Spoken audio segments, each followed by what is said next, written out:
Recebam a paz de nosso Senhor e Salvador Jesus Cristo. Hoje nós iremos trabalhar a 10ª lição das lições bíblicas adultos, primeiro trimestre de 2023 da CPAD, cujo título é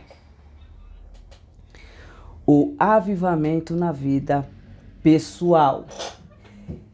Se você ainda não é inscrito neste canal, inscreva-se e compartilhe o nosso conteúdo.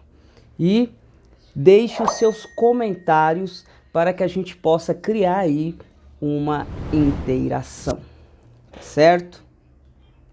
Então, irmãos, vamos hoje trabalhar mais uma lição das lições que a gente vem ministrando ao longo desse primeiro trimestre.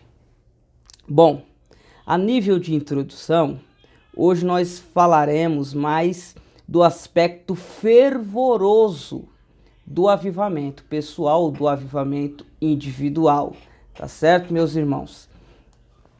Então, ou seja, caso a gente não se encaixe nos aspectos que serão apresentados aqui, precisamos urgentemente se avivar, no caso, retornar às origens, para a gente, no caso, possuir uma vida fervorosa, como nos orienta a palavra de Deus.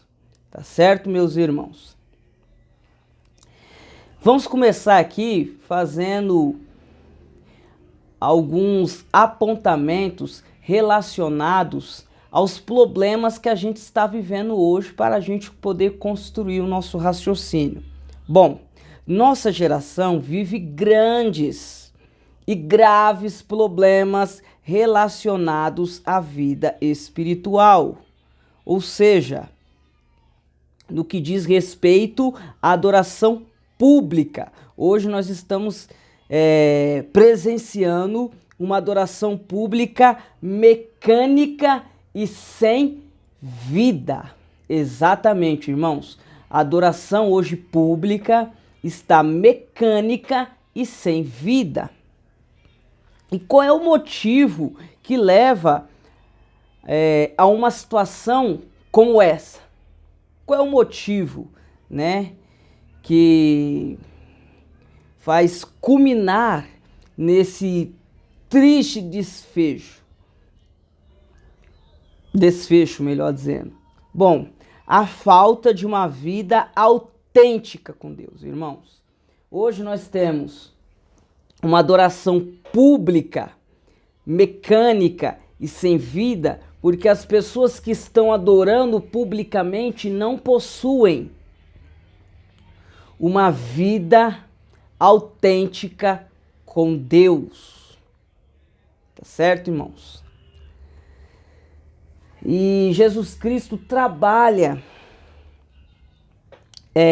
esse conceito, mostrando que muitas vezes o nosso culto público ele é um mero teatro, porque o nosso objetivo para comparecer ao culto público seria mostrar para os outros que nós vivemos uma espiritualidade ou que nós somos espirituais, contudo, a gente contradiz essa ideia com a nossa vida devocional em casa. Tá certo, meus irmãos? Vamos demonstrar isso na palavra de Deus para ficar mais claro? Então vamos fazer a leitura aqui de algumas passagens. Mas só aqui ressaltando que hoje nós presenciamos essa adoração pública, mecânica e sem vida, porque as pessoas estão indo para os cultos não com interesse de fato adorar a Deus. Porque para a gente adorar a Deus é necessário a gente ter uma vida com Deus, ter um relacionamento com Deus. E esse relacionamento não pode começar única e exclusivamente no templo. mas sim em todo o nosso dia a dia. Tá certo, irmãos? Então, ou seja, quando a gente procura muitas vezes ir para o culto público, nós estamos mais preocupados em mostrar para a sociedade, mostrar para os nossos amigos, mostrar muitas vezes para os irmãos da nossa denominação que nós possuímos uma espiritualidade ou que nós somos espirituais. Então, muitas vezes o interesse é mostrar que somos espirituais e não de fato a gente viver essa espiritualidade como um todo, de forma completa, de forma verdadeira e de forma autêntica, tá certo? Então Jesus trabalha isso no Novo Testamento e eu vou apresentar aqui para vocês. Então vamos fazer a leitura aqui do Evangelho de Jesus Cristo segundo escreveu Mateus, capítulo de número 6. Vamos pregar aqui 3 pontos que demonstram um relacionamento com Deus e que Jesus Cristo ele trabalha essa questão de falta de autenticidade, ou seja, muitas vezes as pessoas praticam isso querendo demonstrar que possuem um relacionamento com Deus, contudo, o único intuito que essa pessoa busca com isso é simplesmente mostrar para os outros que ela possui tal espiritualidade e não viver de fato essa espiritualidade, ou seja, de fato ter esse relacionamento com Deus, mas sim só mostrar, apresentar para os outros que ela tem. E é justamente isso que Jesus Cristo trabalha aqui no Sermão da Montanha. Então vou aqui pegar 3 aspectos que demonstram aqui o nosso relacionamento com Deus. Começando pela oração. Então vamos fazer aqui a leitura de Mateus capítulo 6, versículo 6, que nos diz assim: E quando orares, não seja como os hipócritas. Hipócritas aqui, se a gente pegar, irmãos, o significado no grego significa ator. Exatamente, Jesus Cristo está querendo dizer que a gente não venha a ser um ator, simplesmente praticar um teatro. Olha só, e quando orares, não sejas como os hipócritas, pois gostam de orar em pé nas sinagogas e nas esquinas das ruas para serem vistos pelos homens. Em verdade vos digo que já receberam a sua recompensa. Mas tu, quando orares, entra no teu aposento e fechando a tua porta, ora a teu pai que está em secreto. E teu pai que vê secretamente te recompensará. Eu já trabalhei isso em outros vídeos, justamente desse trimestre, mas vou aqui reforçar esse conceito. Jesus Cristo não está proibindo a oração pública, pelo contrário, Jesus está proibindo e censurando o teatro. Ou seja, a gente mostrar para os outros que nós temos uma vida de oração quando, no caso, a gente não possui tal vida de oração. Tá certo, meus irmãos? Nós simplesmente estamos querendo passar uma imagem que essa imagem não existe, essa imagem não é verdadeira, é um mero teatro, é uma hipocrisia, tá certo? É simplesmente para ser rotulado como um homem ou uma mulher de oração. Então, irmãos, hoje a gente consegue observar que tem pessoas que só conseguem orar no templo. Isso é muito estranho. Ou seja, ela não tem uma vida de oração em casa. Ela não tem uma vida de oração no seu lar. Ela só consegue orar na igreja. Isso é muito estranho, porque isso pode configurar justamente o que Cristo está tentando censurar aqui. Ou seja, que a gente de fato não tem uma vida de oração, mas quando a gente vai para a igreja, a gente tenta passar essa imagem de que a gente tem uma vida de oração, portanto lá nós ora. Tá certo, meus irmãos? Deixando bem claro que Jesus Cristo não proíbe a oração no templo. Pelo contrário, ele mesmo disse que a casa do meu pai será chamada casa de oração. Mas o que Jesus está querendo dizer é que muitas pessoas iam para orar no culto público, no templo, não porque tinha uma vida de oração, mas para passar essa imagem de que tinha uma vida de oração. Tá certo, meus irmãos?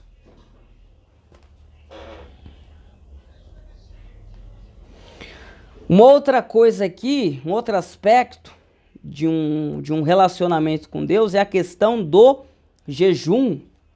Vamos ler agora Mateus, ainda no capítulo de número 6, só que no versículo agora de número 16, que nos diz assim: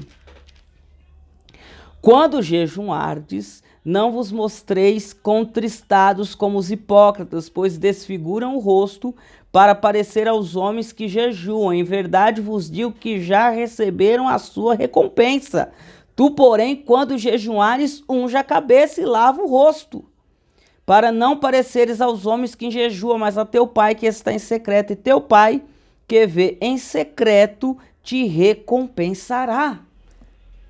Aqui é a mesma ideia da oração. Tem muita gente que pratica o jejum simplesmente para ostentar que é uma pessoa que pratica o jejum. Mas não porque quer ter um relacionamento ou porque tem um relacionamento com Deus. Tá certo, meus irmãos? E um outro aspecto aqui que demonstra o nosso relacionamento com Deus é a obra assistencial, ou seja, a obra de caridade, a filantropia. Irmãos, não existe vida com Deus sem você externar o seu amor para com o próximo. Então, observem que aqui no capítulo de Mateus, capítulo de número 6, Jesus fala a respeito da oração, que é um indicativo do nosso relacionamento com Deus. Fala do jejum, um outro indicativo, e fala também sobre a obra assistencial que nós devemos praticar, mostrando que também é um ponto essencial para mostrar o nosso relacionamento com Deus. Afinal, os dois mandamentos que resumem toda a lei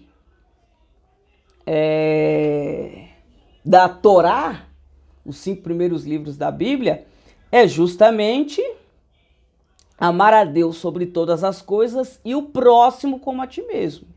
Então, irmãos, olha só o que Jesus Cristo nos diz aqui sobre a obra assistencial. Mateus 6, versículo de número 1.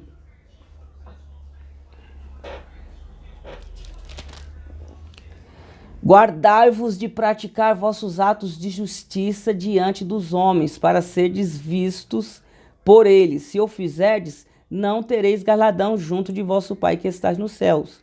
Portanto, quando deres esmola, não faças tocar trombeta diante de ti, como os hipócritas nas sinagogas e nas ruas, para serem glorificados pelos homens. Em verdade vos digo que já receberam o seu galardão. Mas tu, quando deres esmola, não saiba a tua esquerda o que faz a tua direita, para que a tua esmola seja dada secretamente. Então teu Pai, que vem em secreto, te recompensará. Irmãos, está cheio de gente aí fazendo obra filantrópica, obra de caridade, mas não no intuito de beneficiar aquelas pessoas carentes, ou seja, de fato de exercer o seu amor ao próximo. Pelo contrário, elas querem se autopromover com esses atos.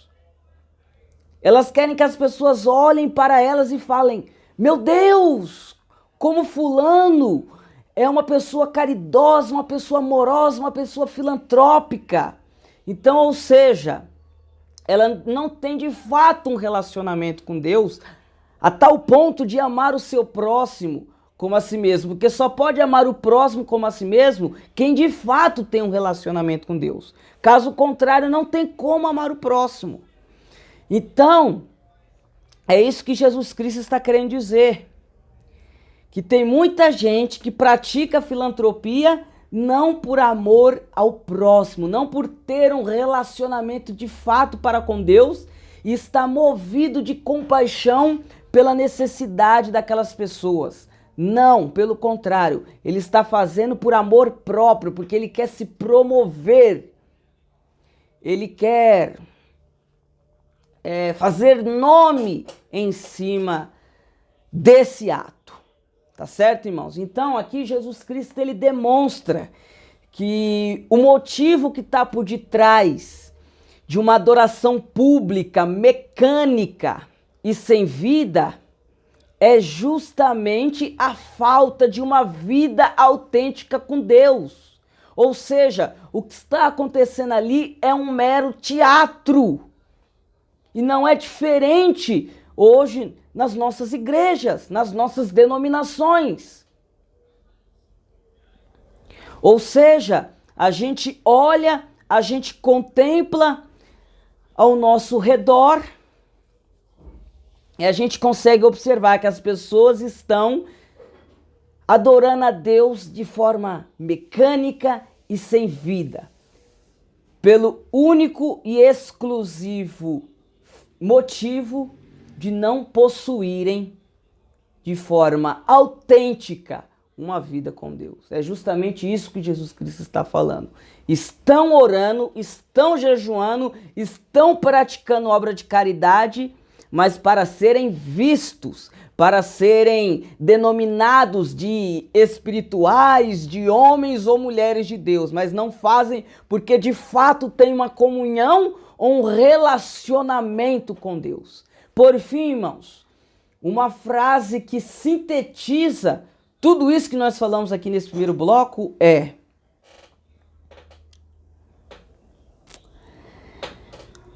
o culto começa no lar e termina na igreja. A palavra culto é adoração. Então a adoração a Deus autêntica, ela começa no lar, onde os olhos dos outros não estão contemplando, mas você está fazendo porque de fato você possui um relacionamento com Deus. Então você está orando no seu quarto, não tem ninguém te contemplando, mas você tem prazer em orar, porque você tem um relacionamento com Deus, então você tem prazer em conversar com o seu Deus. Quando você jejuma, ninguém está te vendo, você está na sua casa. Muitas vezes até as pessoas que moram com você não sabem. Mas por que você está jejuando? Não porque você quer ser visto, mas porque a sua alma tem fome de Deus. A sua alma reconhece a sua fraqueza. Reconhece o seu estado pecaminoso e demonstra através do jejum a sua indignação. Ou seja, querendo se aproximar mais de Deus, tentando mortificar a sua carne, para que prevaleça o espírito. A pessoa que de fato ama o próximo, ela busca fazer os seus atos de justiça, ou seja, os seus atos de caridade, não para ser visto, mas para beneficiar aquela pessoa, porque o seu coração dói em ver a necessidade, em ver a dependência do seu semelhante. Então não importa se tem alguém vendo ou se não está sendo, ou se seu ato de justiça não está sendo visto ou contemplado por ninguém. O que interessa para essa pessoa é que ela está ajudando a aliviar a dor ou a carência do seu semelhante. Então, irmãos, aí quando a gente vai fazer isso publicamente na igreja, a gente não faz porque a gente quer se aparecer. Quando a gente, no caso, tem esse relacionamento, como nós estamos acabando de falar. A pessoa vai para o culto e simplesmente externa aquilo que ela já vive em casa, aquilo que ela já vive no seu dia a dia. Ou seja, ela põe para fora aquilo que ela vive interiormente. Tá certo, meus irmãos? Então, isso é ter uma vida fervorosa, uma vida cheia de entusiasmo, cheia de vida de Deus, de relacionamento com Deus. Tá certo? Então, nós estamos falando aqui de avivamento, trazendo esse aspecto de fervor em nossa vida pessoal. Estamos apresentando aqui o primeiro grande problema que a nossa geração está vivendo, no que tange aqui a temática da aula de hoje. O segundo grande problema é o emocionalismo, que em partes é bem semelhante à adoração mecânica ou sem vida. O emocionalismo é uma forma de a gente se auto-enganar, ou seja, a gente não tem uma vida com Deus. Nós não temos um relacionamento autêntico com Deus, mas aí vamos para o culto. Lá aquele jogo de luzes, aquele aparato de instrumentos faz o nosso corpo se emocionar a tal ponto de a gente muitas vezes pular, enfim, cair na histeria, enfim, e a gente achar que isso é avivamento, que isso é fervor, que isso é vida com Deus, que isso é relacionamento com Deus, que isso é estar cheio de Deus. Mas pelo contrário, isso é puro emocionalismo. Se tirarem os instrumentos, se apagarem as luzes, o jogo de luzes, o culto fica frio e morto, porque no caso as pessoas que estão lá não estão vivendo ou não têm um relacionamento com Deus autêntico. Ou seja, não começou o culto no seu lar e terminou lá na igreja. Tá certo, meus irmãos? Então hoje os cultos têm uma mescla desses dois fenômenos, ou o culto mecânico e sem vida, ou o culto que flerta com emocionalismo. Ou seja, pessoas emocionadas, mas sem comunhão autêntica com Deus. Saiu daquele culto, virou a esquina, é meramente um ímpio. Age como ímpio. Não tem prazer em orar em casa, se cansa só em falar em oração.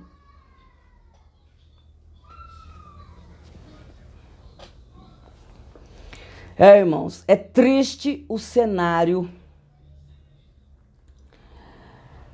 protestante brasileiro. Mas vamos dar continuidade aqui ao nosso estudo. Como eu falei, o culto tem que começar em casa e terminar na igreja. E não simplesmente o culto estar restrito somente à igreja. Tá certo, meus irmãos? Tem gente que só ora em casa se ele estiver fazendo campanha. Se ele não estiver fazendo campanha, ele só vai orar na igreja. Mas enfim. Consequentemente, irmãos, precisamos cultivar um devocional diário com Deus. Ou seja, o nosso devocional não deve ser semanal, quinzenal, mensal. Pelo contrário, o nosso devocional, ou seja, esse relacionamento pessoal entre nós e Deus, deve ser diário. Nós devemos cultuar esse devocional diário. E como é que nós vamos fazer esse cultivo? Vamos fazer através da oração, como nós acabamos de falar aqui.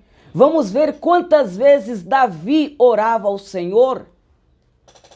Vamos ler em Salmos, capítulo de número 55, versículo de número 17.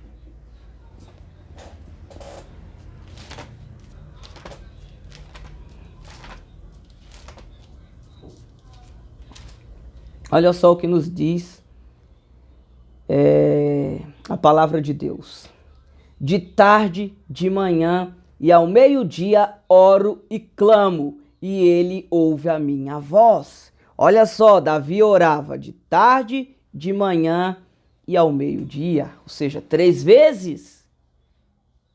Ou seja, tinha uma vida com Deus, não só orava no templo, ou no tabernáculo, ou na hora do sacrifício, enfim, não.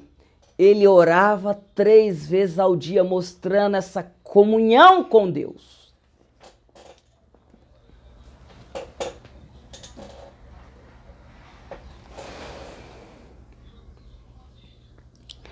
Não só Davi, mas também Daniel era dessa forma.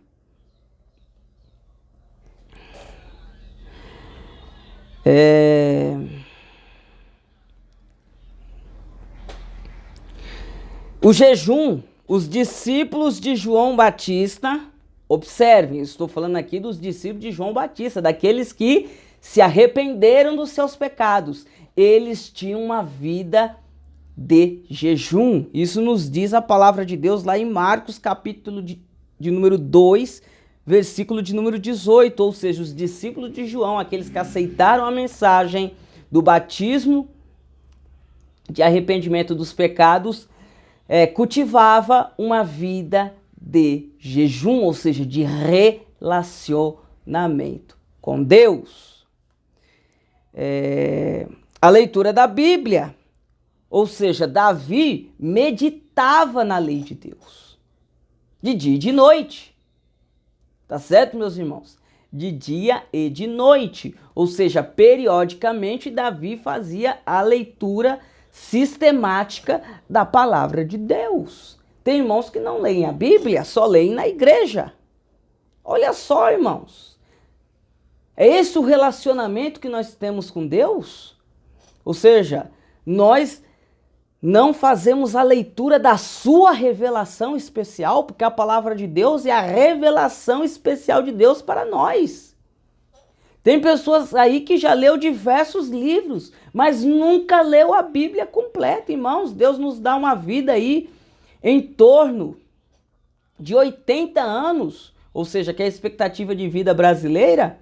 E em 80 anos a gente não consegue ler 66 livros, que são, no caso, os livros que compõem a Bíblia Sagrada, irmãos. E a gente ainda diz que tem relacionamento com Deus, que a gente tem vida com Deus. Como é que a gente vai ter prazer na pregação, nos cultos, sejam eles da manhã, da tarde ou da noite, se a gente não tem prazer na palavra de Deus em casa? A gente se cansa, a gente se fadiga só em pensar, em fazer a leitura da palavra de Deus. Não sobra tempo, é entediante.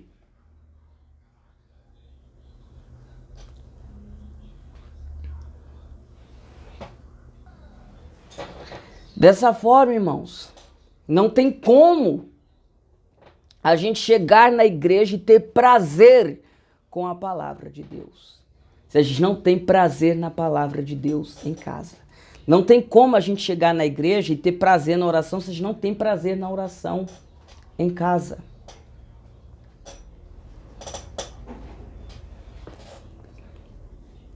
A gente temos que cultivar esse devocional com oração, com jejum, com leitura da Bíblia, ou seja, leitura da palavra de Deus, e com louvores. Vamos fazer a leitura aqui de Atos, capítulo de número 16, versículo de número 25. Atos dos Apóstolos, capítulo 16.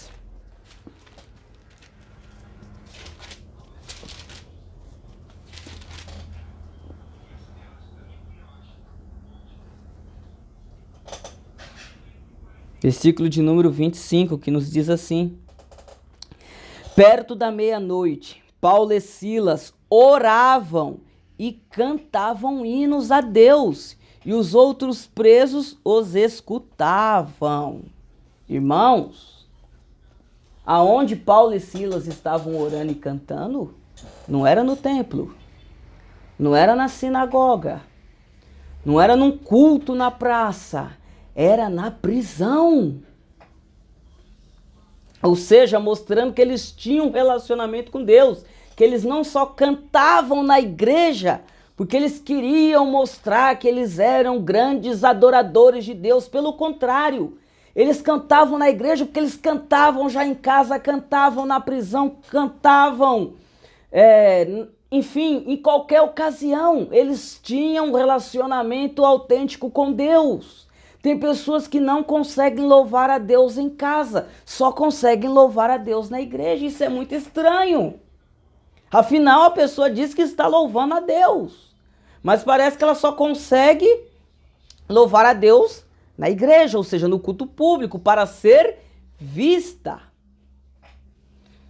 O pessoal conta uma ilustração que eu acho que é bem pertinente para a gente trazer ela no estudo de hoje. Essa ilustração é construída da seguinte forma. Existia uma jovem que chegou em um culto e o pregador já estava em cima do púlpito ministrando o culto. E essa jovem escreveu um bilhetinho e mandou para esse pregador. O pregador leu o bilhete e colocou no bolso e continuou administrando o culto. Essa jovem escreveu o segundo bilhete e enviou novamente para o pregador. O pregador leu novamente, guardou e colocou no bolso e continuou a administrar o culto. Ela fez isso uma terceira vez, até que o culto acabou. E essa jovem chegou furiosa a esse pregador e falou: pregador, você não leu os bilhetes que eu te enviei? Ele falou: eu li. E ela falou: o que é que estava escrito?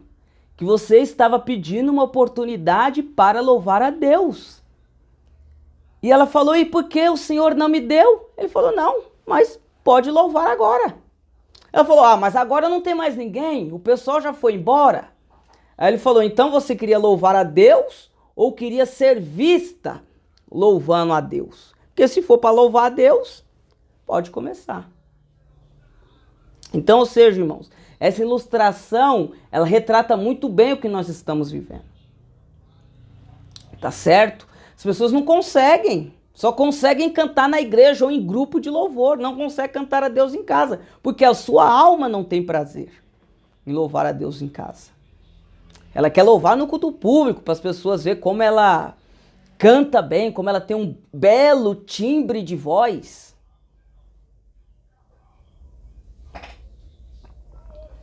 Isso é muito sério, meus irmãos. Hoje a gente vive uma geração que não tem vida com Deus. Não ora, não jejuma, não lê a Bíblia e não louva a Deus em casa, só no culto público. E isso é um grande problema, porque a gente olha para os heróis da Bíblia do passado e a gente vê um comportamento diferente.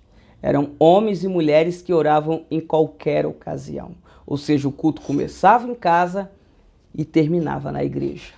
E hoje é muito diferente. O culto começa na igreja e termina na igreja. Ou seja, uma adoração mecânica, sem vida, ou que flerta com emocionalismo, mas destituída da verdadeira comunhão. Então, como nós estamos falando de avivamento, é necessário que a gente retorne para as origens. Para a gente fazer assim como nos dita a palavra de Deus e assim como fizeram os irmãos. Minha amada irmã, querido professor, querido aluno, convide a sua igreja para retornar às origens e ser uma igreja fervorosa, com vida autêntica com Deus. Que Deus abençoe a cada um de vocês.